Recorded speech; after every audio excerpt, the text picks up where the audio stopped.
আসসালামু আলাইকুম রহমতুল্লাহ বরকাতুহ। যে প্রাচুর্য পাপের পথে টানে, সেই প্রাচুর্য চাইতে দারিদ্রতা অনেক উত্তম এবং ভালো ইফেক্টিভ। কারণ আমরা হয়তো অনেক সময় অনেক আফসোস করি যে আমার যদি এত টাকা হতো, এত কিছু করতাম, অত কিছু করতাম। অনেকে এমন করে, আমরাও এমন করি। স্বাভাবিক, এটা স্বাভাবিক বিষয়। কিন্তু টাকা পয়সা হওয়ার পরে আমরা আল্লাহর অবাধ্যতায় লিপ্ত হই, যেটা আসলে সবচেয়ে খারাপ। এবং মানুষের সাথে অহংকার করি, ইচ্ছা করি, মানুষের পিছিয়ে লেগে থাকি এবং ক্ষতি করার চেষ্টা করি। এইটা কখনোই উচিত না। আমাদের সর্বপ্রথম এটা বোঝা উচিত যে যেই প্রাচুর্য বা যে যে প্রাচুর্য আল্লাহ তাআলা আমাকে দিয়েছেন বা দিচ্ছেন, সেই প্রাচুর্যে অবশ্যই আল্লাহ তাআলার কোনো নিয়ত আছে। আল্লাহ তাআলা আমাদেরকে এই প্রাচুর্য দিয়ে পরীক্ষা করে দেখছেন যে আমরা আসলে কতটুকু আল্লাহর নিয়ামতের শুকরিয়া আদায় করি। হ্যাঁ, আল্লাহ তাআলা কিন্তু কোরআনে বলেছেন যে আমি কাউকে দিয়ে দেই, প্রচুর দিয়ে দিই। আমার যাকে মন চায় তাকে প্রচুর দেই, এবং যাকে মনে চায় না তাকে মোটেই দিই না। সেজন্য যে আমরা চেষ্টা করবো না তা না, আমাদের অবশ্যই চেষ্টা করা উচিত।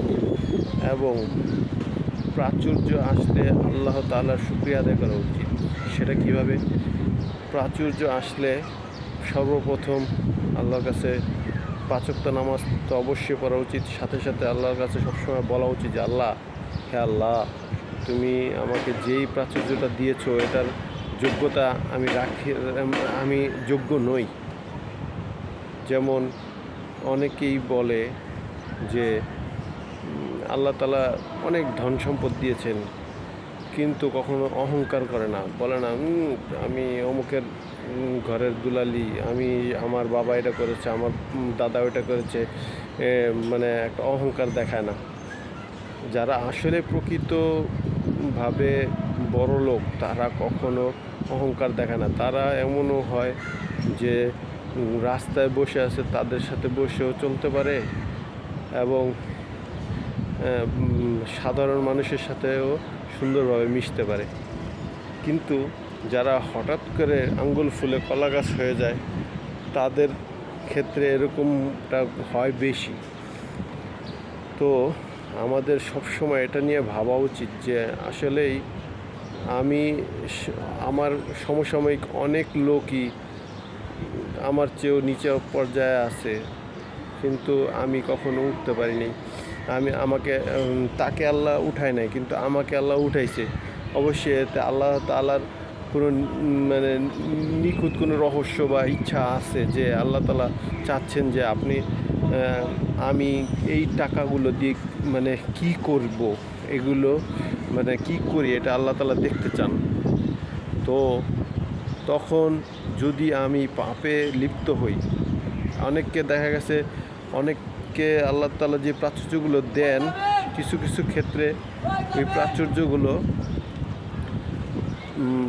দেখা গেছে আল্লাহ তাআলা এটা পরীক্ষা করে দেখেন যে, এবং ব্যস্ততায় রাখেন যে এটাও একটা গজব।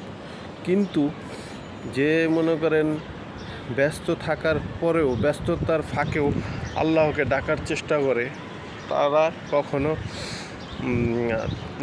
কখনো হয়ে যায় না, তারা কখনো ব্যর্থ হয় না।